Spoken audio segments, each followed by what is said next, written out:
Hello guys, welcome to our channel money mint pro.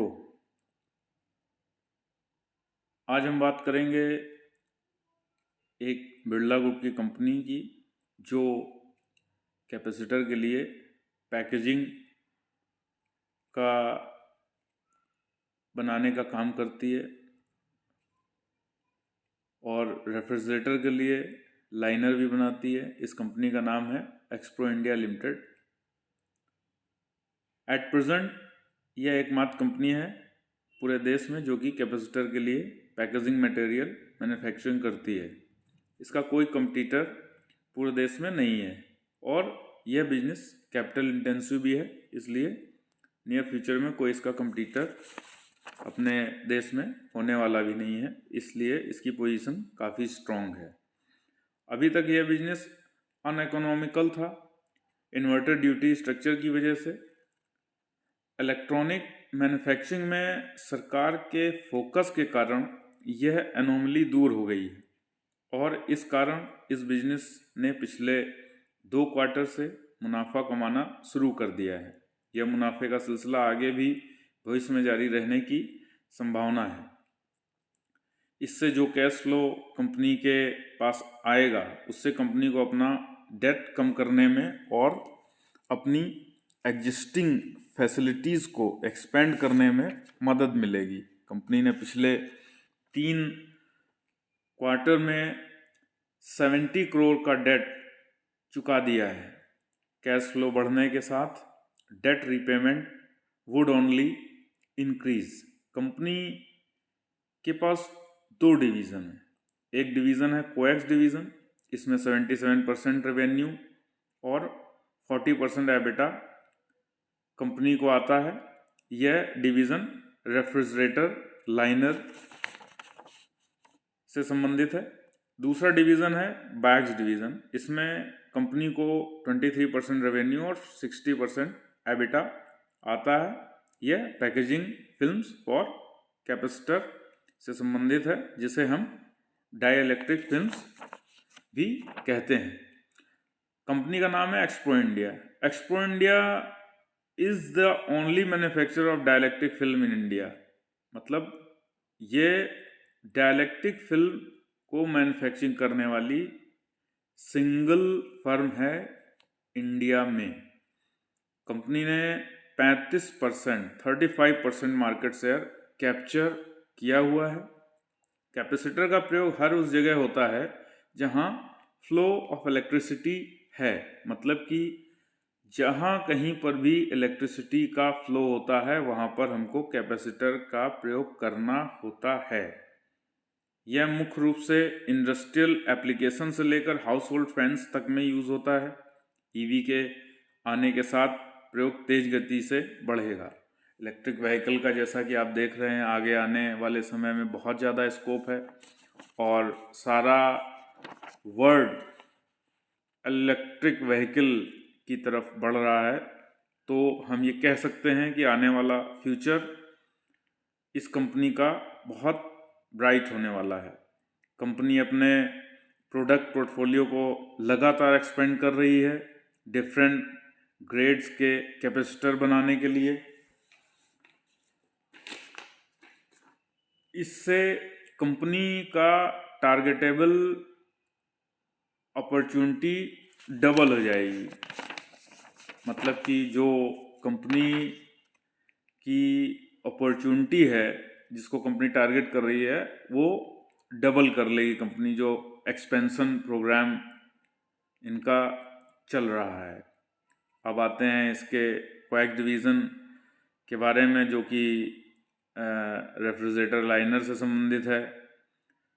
का जो main driver है, की ड्राइवर है उसकी ग्रोथ का, वो है domestic consumption of refrigerator and export as well. हमारे देश में दोस्तों, जैसा कि आप जानते हैं कि रेफ्रिजरेटर का प्रयोग हर हाउस होल्ड में होता है और लगातार बढ़ ही रहा है। कॉमर्शियल दृष्टिकोण से देखा जाए तो कॉमर्शियल फील्ड में इसका स्कोप और तेज़ी से बढ़ रहा है और एलजी ऐसी कंपनियों ने अपने मैन्युफैक्चरिंग प्लांट अपने देश में लगा रखे हैं और वो कंपनियां अपने देश में लगे हुए मैन्युफैक्चरिंग प्लांट से रेफ्रिजरेटर का निर्माण कर कर पूरे विश्व में एक्सपोर्ट कर रही हैं। तो ये एक बहुत बड़ा स्कोप है रेफ्रिजरेटर लाइनर के लिए जो एक कंपनी मैन्युफैक्चर करती है। यह सेगमेंट 10% CAGR से बढ़ रहा है और इसके आगे और इम्प्रूव होने की संभावना है। In terms of quality capacitor films supplied by Xpro, जो Xpro company quality capacitor film supply करती है, वो जो कैपेसिटर फिल्म इंपोर्ट की जाती है उसकी क्वालिटी के बराबर है, उससे बेटर ही होगी। ये एक प्लस पॉइंट है इस कंपनी के लिए। आइए अब हम इसकी फाइनेंशियल्स के बारे में देखते हैं कि इनका जो फाइनेंशियल्स है वो किस तरह से स्टैंड करता है। तो दोस्तों, कंपनी का मार्केट कैप 1285 करोड़ है। बहुत छोटा मार्केट कैप है। आप इसको एक स्मॉल कैप या एक माइक्रो कैप कंपनी भी कह सकते हैं।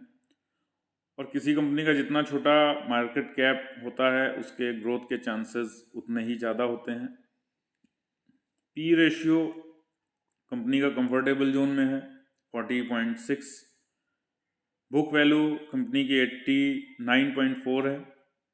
रिटर्न ऑन कैपिटल एम्प्लॉयड इसका 13% है। कंपनी ने अपना डेट कम किया है। आने वाले क्वार्टर में अच्छे रिजल्ट आने की उम्मीद है क्योंकि कंपनी एट प्रेजेंट बहुत अच्छा परफॉर्म कर रही है। अगर हम सेल्स फिगर पर नज़र डालें तो कंपनी की सेल्स मार्च 21 क्वार्टर में 370 करोड़ थी, जो ट्रेलिंग 12 मंथ में 467 करोड़ रहने की संभावना है।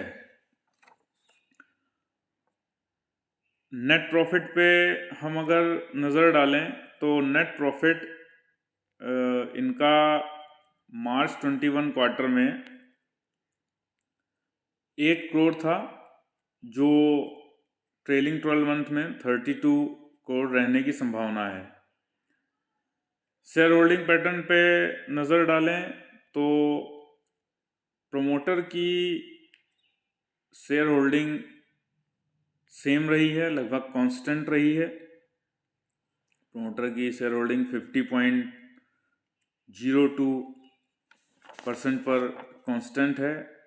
जून 21 क्वार्टर, सितंबर 21 क्वार्टर और दिसंबर 21 क्वार्टर में FIIs ने लगातार अपनी होल्डिंग बढ़ाई है, जैसा कि आप देख सकते हैं। सितंबर 21 क्वार्टर पर FII की होल्डिंग 0.10% थी, जो दिसंबर 21 क्वार्टर में बढ़कर 0.67% हो गई है।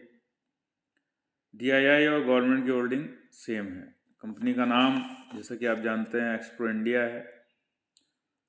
दोस्तों, अगर आपको ये वीडियो अच्छा लगा हो तो लाइक बटन ज़रूर दबाएं और चैनल को सब्सक्राइब करना ना भूलें। Thank you.